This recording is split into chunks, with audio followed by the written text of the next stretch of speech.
We're going to talk about a very important topic and a very serious topic. We're going to talk about the increasing suicide rate in healthcare. Before I go any further, if you are having suicidal thoughts, or you are suicidal, or you're thinking about taking your life, please take the time to contact one of the suicide hotlines or get with a mental health professional. This is a serious topic, and we're going to dive into it today on the Practice Profit podcast.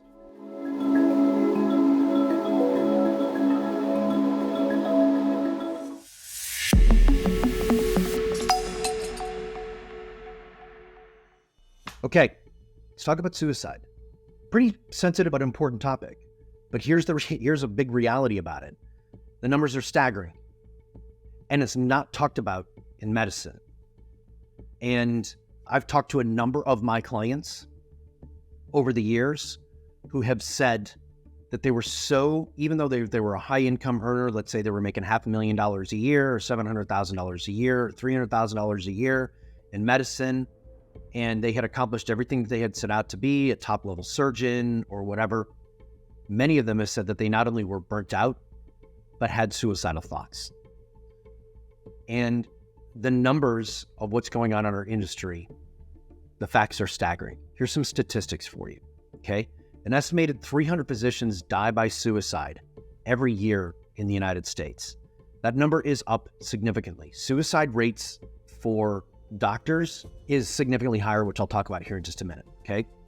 And we'll talk about Dr. Carrie Cunningham in just a minute, who is on staff at Harvard. We'll talk about her situation.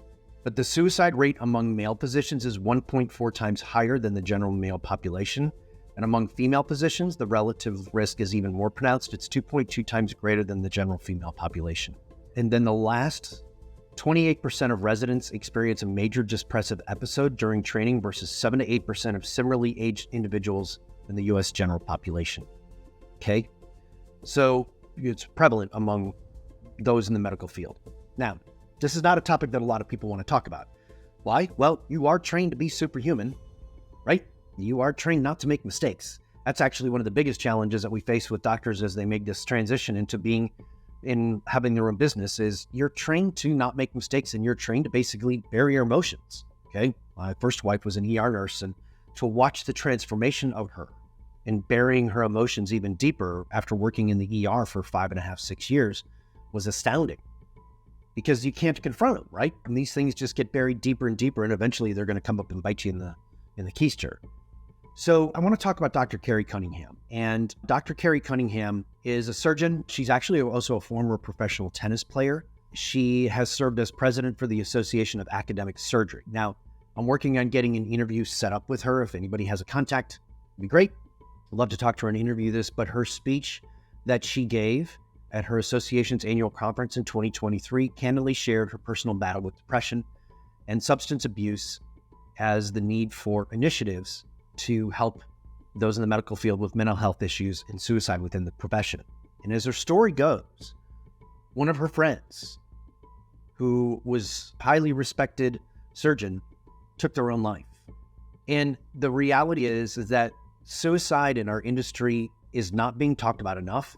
There's not enough resources available. In many states, the medical boards will view you negatively if you admit that you are having mental illness issues or suicidal thoughts. I have heard stories, I don't know of any directly, but I've heard stories through networks of doctors having their license suspended because they said that they had suicidal thoughts. Now, I don't know the context of this.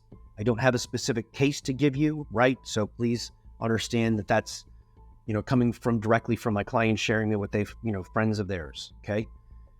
So this is a major issue. So what do we do about it? Okay, now I've recently just posted an episode with regards to the topic of burnout, and burnout and suicide are directly related. Okay, the first thing I would tell you is if you're having suicidal thoughts, please, for the love of God, get medical help. Get professional medical help. I will tell you myself, I have had significant periods of my life where the depression was off the charts. For a number of years, I did take Lexapro. I no longer take it. I have learned how to manage that in other ways, which I'm not going to go into here. There is a lot of studies and a lot of different opportunities out there, but the reality for me is that in my journey and kind of my background and everything like that, the depression is real, okay? And I used to think that I was weak if I was asking for help. And once I finally found a good therapist and counselor over a couple of years, who was really able to help me quite a bit. And look, there's nothing wrong with doing it, quite frankly. In fact, I highly recommend it. I highly recommend it to my clients, quite frankly. You know, we always joke that my one-on-one work with my doctors, and I joke that I'm a part-time therapist, only because I've spent just a ton of money on my own personal therapy. But it's a real deal, right? So one, get yourself some professional medical help. Do not try to take this on by yourself. The second thing that we caution people against is do not try to self-medicate. Alcohol, drugs, all of these things medically actually only make things worse. I mean, I've heard people talk about, do prayer, do meditation, and I think all of that stuff is great. I don't think there's any one solution to that. But I will tell you, I think what the most important solution is, talk about it. Talk about it. Find a safe place where you can talk about it. Your industry, this industry that we're in, I'm not a doctor, obviously, but this medical industry that we're in is all about being strong, bearing your emotions, telling everybody this can be fine, figuring it out, never making a mistake, being applauded for doing it right? And quite frankly, that's just not going to be effective, okay? So get yourself some help. We're going to be doing some future interviews. We'll be interviewing Dana with social media doctors who has talked deeply about this topic.